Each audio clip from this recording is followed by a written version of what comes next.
Hey, good morning, everybody. It's Hammer. Today is Thursday, November 7th, 2024. I, of course, am with Originator Success here at their Daily Mortgage Rate Update, the only place on the web where you get to join me live each and every weekday morning, 9:30 a.m. Eastern Time, broadcasting to you on Facebook and on YouTube each and every weekday morning. Did I mention that part? That's right. You show up, I show up. That's how we do this.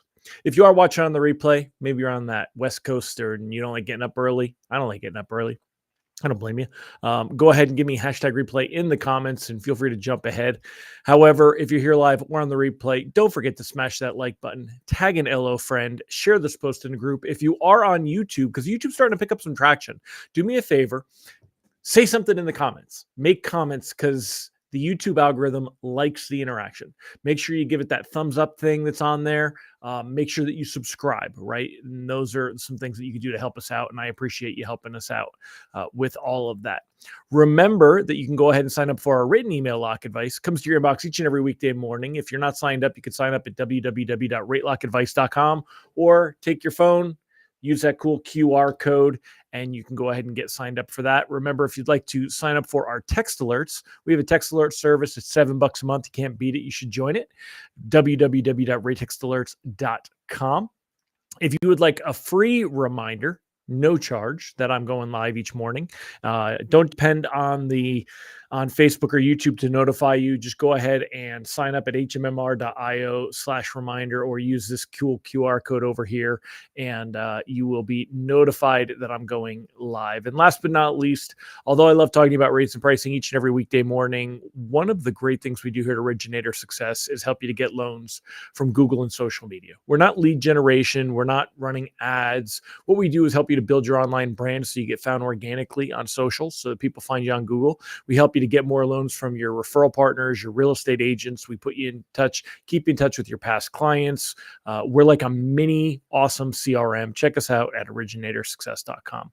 Find out how we help you with all that. So if you're live here this morning, say good morning. Let's go ahead and say hi to all the live folks here. Yesterday, we were on for 40 minutes. Today, we won't be on for anywhere near that long, I promise. Appreciate all of you that were on, though. And I appreciate Ron. I don't see Ron on yet, but I appreciate Ron for joining us live yesterday and popping on. Mark Clark, good morning, sir. Mike Tebow, great to see you here. Mallory Foti Otis, wonderful to have you. There you are, Siegel. Let's see. Yasmin Martin. Good morning, Yasmin. Yasmin, do me a favor. You're on YouTube.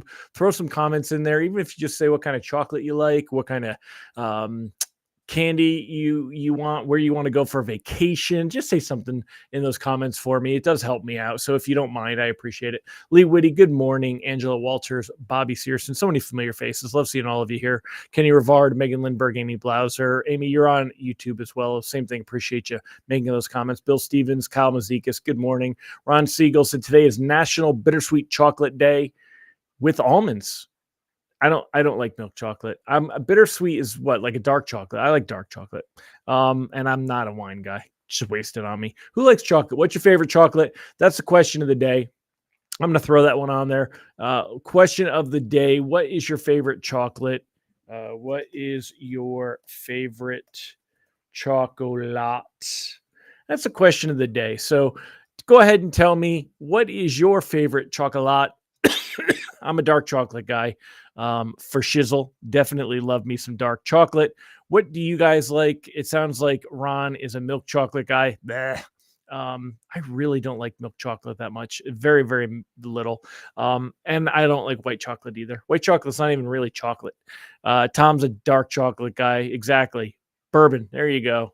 Ron Siegel, Snickers. Snickers is good, but if they made a dark chocolate Snickers, like Milky Way made that midnight one, definitely right. Megan Lindbergh, she's got my flavors. Dark chocolate. We share that same taste. James Mahan, white chocolate. Dude, that's not even chocolate. I mean, I know they call it chocolate, but it's like the cream. I don't know. I forgot what white chocolate actually is. We'll have to Google it. So, all right, y'all, have some fun with that. We're going to go ahead and keep going. If I didn't say hello to you this morning and I missed you, I'm sorry. But it's great to see all of you here. Let's go ahead and you guys answer the question of the day while I get into the other stuff. Let's take a look first at the technicals. I'm going to go ahead and jump over to the next screen and pull this up, and here we go. So taking a look at the technicals, And I'm also going to throw, again, what is your favorite chocolate? We're going to put that one down there. We're going to keep that one up there. Come on, show it. There it is. So, and let me make this full screen. We're going to go to this one. All right. So taking a look at the technicals this morning, mortgage-backed securities, 5.5 coupon, 99.28. Now, just to be clear, y'all, it doesn't matter which of these coupons we look at, the 5, the 5.5, the 6.0. So for example, the 5 is up 39 basis points. The 6.0 is up 18 basis points. And the 5.5 is up 28. Now, what you'll notice, do you see how the lower coupons have this larger move? That kind of just shows us where the traders' heads are at and where they're trading.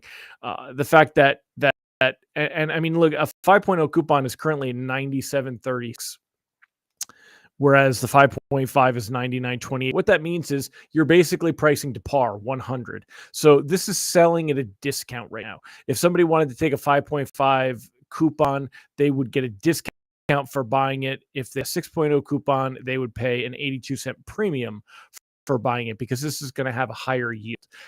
This is kind of telling us a bit of a story of what's coming next. But what I wanted to go over yesterday, Ron and I, we talked about that we thought we'd see about a 20 basis point improvement when we were doing the show. And again, Ron, thank you for that. We were down about 60 basis points. So yesterday, let's kind of go back here. This is a 5-day breakdown, right? So right here is 11/1, which was last Friday. Then you see these dotted lines. Then here we've got Monday, we have Tuesday, we have Wednesday, and everything past this dotted line here to the right is today, is Thursday. So if we take a look, last week, look where we ended the week, right? Last Friday, it was all the way down to 98.83 last Friday. And then yesterday with the election, we had built up to the election. We were all the way up to 99.45, which made this fall feel extra huge.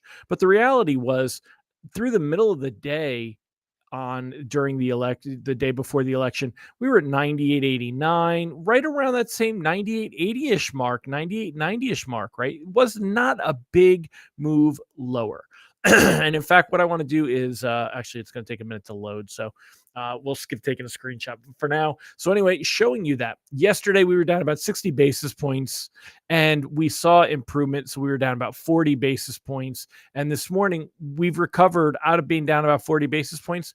We're back up 30 of those basis points. So I told you guys that I did not think that we had to worry about an immediate reaction after the election. And yesterday, with all that movement, it looked like I had some people reach out to me and say, "Oh, Hammer, you were wrong." I wasn't wrong. I was right. What I said was we're not going to see it's not going to be a light switch. One day's pricing does not a trend make, right? So we knew we were going to have volatility this week. We knew that the election was going to cause volatility. Today's Fed meeting is going to cause volatility, and we're going to pop in there. I can link to the YouTube channel. It's on the text messages, Bill. Let me see if I'd have to pull them up. But it's on there. So anyway, going through where I want to go with this, when we look at the technicals, we're currently at 99.26, and look at this kind of path here, right? We've seen it go down and then up and then down and then up. We're seeing let me move this over more so you see it better. Here you go. We're seeing really big swings, right? 20, 30 basis point swings. We ended the day on Monday, October 28th at 98.98. Then we ended at 99.27, right? So, I mean, that's basically about a 30 basis point swing. Then we ended the next day at 98.99, which right back to where we were. Then we ended at 99.03. So really not much of a move there. 98, 90, it's 4 basis points, right? So it held flat. Then the next day, 98.83, okay, which that was our low point. Then we're up 99.19. Then we're up 99.45. Then we're down 99.03 and 99.29. Yesterday after the election, we ended 99.03. That's still better than 98.98. That was better than 98.99. It was better than 99.03. So, I mean, actually, it wasn't better than 99.03. It was exactly the same as the Thursday before. So when you see this again, what was the big change? We're seeing a lot of volatility, a lot of swings. You're seeing your rate sheets, but you should not be seeing your rate sheets continue higher. And if we use Mortgage News Daily as a reference point and pull this one higher, right? And go ahead and take a look at this. And I'm going to throw this on there. If you didn't answer what your favorite chocolate is, go on doing it. Oh, Ron Siegel. It's funny because I haven't even looked to see what Barry. So people following Barry, he's following the 6. Matt's using the 5.5. Yeah, Matt's using the 5.5. You'll see he's got a star next to it. So when we say Matt, we're talking about Matt Graham over at MBS Live. See the little star next to the 5.5? That's the one he says is the one to follow. And the reason that he says that it's the most relevant, as you see it highlighted there, generally it's trading volume. Now, what you'll find though, if you're pricing loans in the low 7s, those are being sold into the 6 coupon. The reason that I'm not swapping yet is I think we'll be back to the 5.5, and I want to keep that consistency so I could show what we did here. If we jump coupons, it's just going to make it harder to follow that trend. But see this trend where we saw that? You're going to see that same thing if we reference the 6 coupon. For those that, that look at this stuff and ask about the coupons, when they're within a half a point on the coupon, you're generally not going to see a big variance, right? So on this one, you'll see if we go back to that same time frame, 100.66 dropped to or up to 100.87, 20 basis points instead of 30, down to 100.63. Which put us right there, 100.61, same thing, right? Then it dropped on that Friday, 100.50. That we were 173, 100.91 before the election. After the election, it dropped to 100.64. So we dropped about 30 basis points. And then this morning, we're back up to 100.79, which is that same thing. So it doesn't really matter which coupon that you're following. You're going to see that same behavior. So just so that you know, what this tells us, though, what we really want to break down here and kind of dial in. Number one, let me go ahead and let me get rid of, there we go. We're going to hide this comment. We're going to get rid of my talking head for a minute and go over just this screen and put this on here. I want to go ahead and show you. Let me make this a little smaller so we can fit it on here. All right. Take a look at this trend over the last 3 months, right? So what we're looking is basically the last 3 months. And back here at September, this was our high point before the September Fed meeting when the Fed started to cut rates by a half a point. Now, we see that we have seen almost just a constant downward trend. But look at how, even though this is up, down, up, down, up, down, up, down, if we were to go ahead and take a screenshot of this, now that I have this up, let me go ahead and do that. All right. If we were to take a screenshot of this, let me pull this down just a little bit before we take the screenshot. Hold on. Stay with me, y'all. I know I'm at 13 minutes, so we're watching. All right. Okay. Ron, I see your comment about the VIX. We'll jump on that in a minute. But obviously, we have an overall trend. Look at this, right? Where we dropped down through October. And we could actually break this down where, we kind of dropped, then we were sideways, then we dropped, then we were kind of sideways, right? Because we go to here, then we drop big, then we're kind of sideways, then we drop. And even now, we're basically kind of sideways right here. This is actually in a very big range that we're sideways. And I'm going to make that, we could argue if we want to cap this right here, it's a big range here. But even if we want to bring this down a little bit and just go like this, right? And yeah, we break out of it higher. We started higher and fall into it here. We start here and break up really high. Again, these are not just technical moves. These are fundamentals because what happened here was before the election, right? This is, of course, the day before the election. Here's the day after the election. So we see these, that movement, that expectation outside. But overall, we're really just right here within this range. And it's right there near this like median line that you would see. And I'm bringing that up to show you that we don't need to panic on all this stuff. Now, we've got the Fed meeting today. Where are things going to go from here? How does all this play out with the Fed? That's kind of the next question that we have to answer and where we go. So today we get the Fed meeting. The Fed expectation that we're going to see a quarter point rate cut, still definitely the thing. Let me bring up, I spent all this time doing the captions and then I forget to put them on the screen. So let's go ahead and start from the beginning. So quick recap, which we've already talked about, is that yesterday morning we saw bonds take big losses. They were down about 60 basis points early. By the end of the day, those losses were only about minus 40 basis points. And Ron and I both agreed that we thought that that was very likely to happen, that we would see some recovery yesterday, and we did. So we did end the day after being down about 60 basis points. I'll throw that up here on the screen and we'll do a 2 days so that you can kind of see it a little bit. And let me... hold on, I have to make this a little smaller so it'll fit above here you go.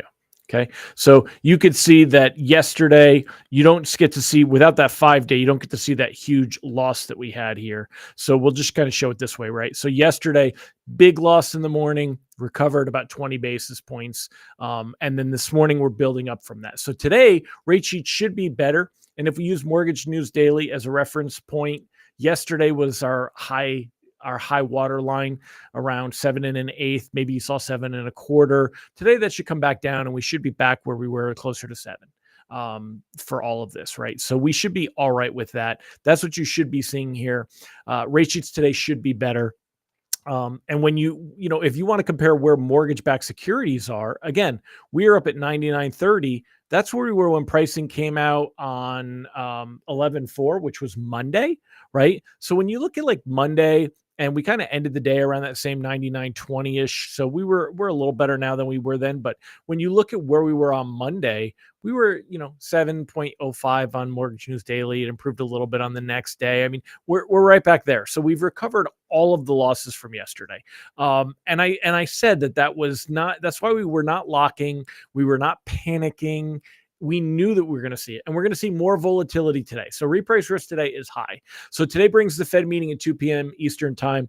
Markets are still pricing in a quarter point rate cut for today. That is totally expected, and that's been the same for over a month. If I click this compare feature, you can see the lighter the tabs, the longer they were. So a month ago, it was an 85% expectation that we'd see a quarter point cut. There was a 15% expectation a month ago that we wouldn't get any cut. A week ago, that was down to a 95% expectation that we would be at a quarter point cut. A day ago, it was at 98%. Today, it's at 97%. So we really haven't seen anything move. In fact, it's grown a little bit even more likely that we would see a quarter point cut today. Nick Timros over at the Wall Street Journal, he is the Fed whisperer. They say that the Fed works through him. Remember, the Fed's been on a blackout period for 10 days. So the Fed, he talks about Fed ready as a rate cut and faces these 4 questions. Very specifically, the Fed Reserve is expected to cut interest rates by a quarter point at its meeting on Thursday. The bigger question is how many more cuts officials expect will be warranted to preserve a solid job market. So I know that explaining this to your consumers is very difficult. The reality is this quarter point cut has already been priced into the markets, and it's not going to affect mortgage rates. But mortgage rates are going to be listening very closely today to what's in the policy statement, but even more so into Fed Chair Jerome Powell's press conference. Now, his press conference is going to get a lot more attention, it gets a lot of attention anyway, but it's going to have a lot more about Trump in it now.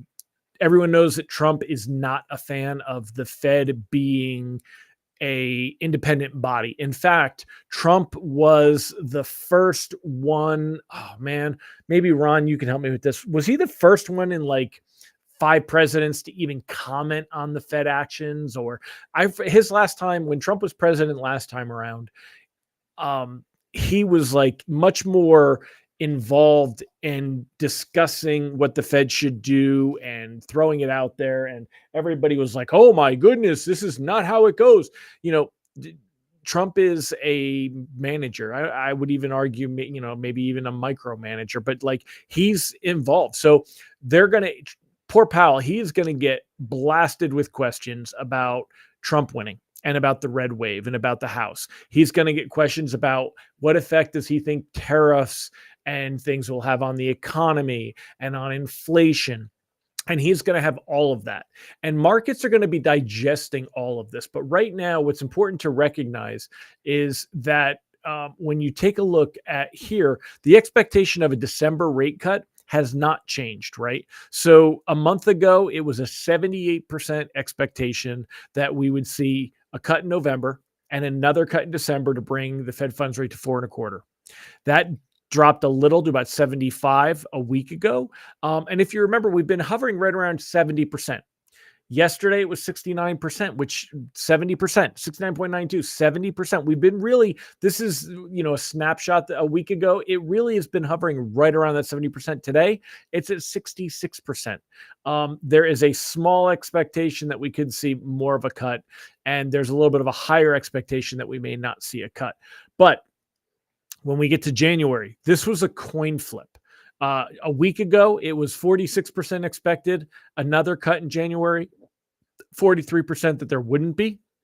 Now you see these dark blue bars here. Much, much bigger difference today. It's a 50% probability or expectation that the Fed will leave rates unchanged after December, and only a 30% expectation that we'll see a rate cut. Markets are pricing in the likelihood of continued cuts from there as very, very low. 44% expectation that we'll still only see one rate cut through March, with a little bit of an idea that maybe we see it through another cut there. May, you can see the same thing, right? So that's really what's changed. Look at a month ago, markets were pricing in the idea that we would be at 3.5. And there was a 30% expectation, and that's dropped all the way down to less than 10%. Markets figured we would definitely be at, anywhere from 3.25 to, this is 3.5 to 3.75. And now that's down quite a bit. So the expectation, we could see that change a little bit. What does all this mean for mortgage rates? Where are mortgage rates going?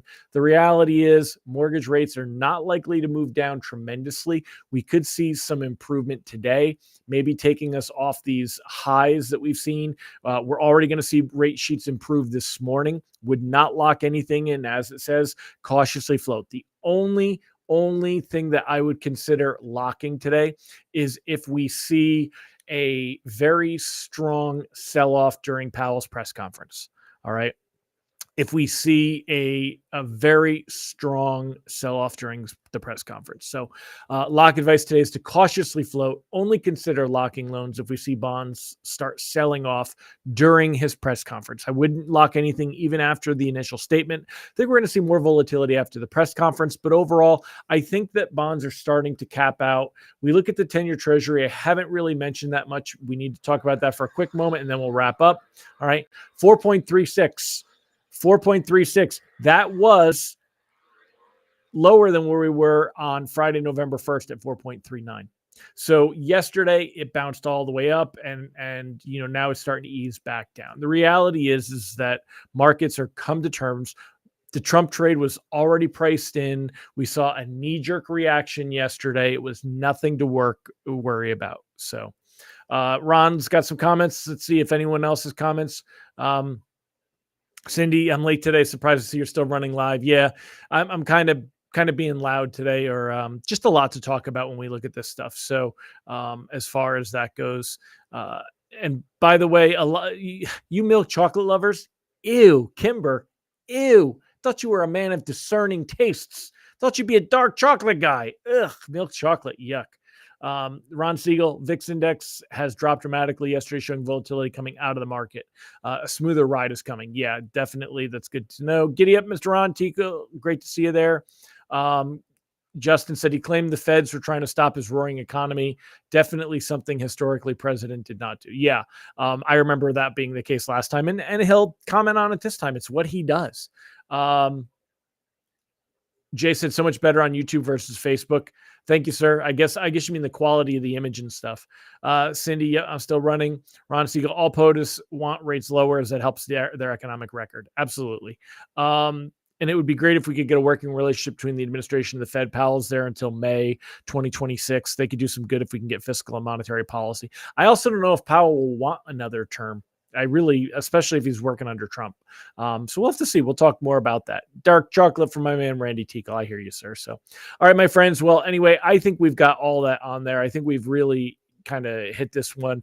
I tried to be focused, but yet be thorough today and give you that. My advice, cautiously float. If you're not getting our text alerts, definitely sign up for those. We'll be sending out live alerts this afternoon when all the Fed action is going on, because we can't anticipate what's going to happen. We have to react to it. Mike said, can you explain if the market baked in a Trump win, why the drop? Why which drop, Mike? I don't understand what you mean. Why the drop? Because we're seeing, because yesterday was a reaction, knee-jerk reaction, money going into stocks. Arguably you're pulling money out of bonds to put into stocks because there was a risk on mentality, meaning that that you can't lose. So put your money where you're going to get more of a return on it because there's no risk. The drop it, like I said. So again, it's a knee-jerk reaction. You're going to have trading, but we're trying to take it more than just the 3 inches in front of our face and why it was baked in.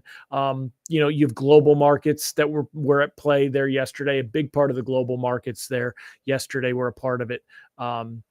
Ron says it was a move from bonds to crypto and stocks.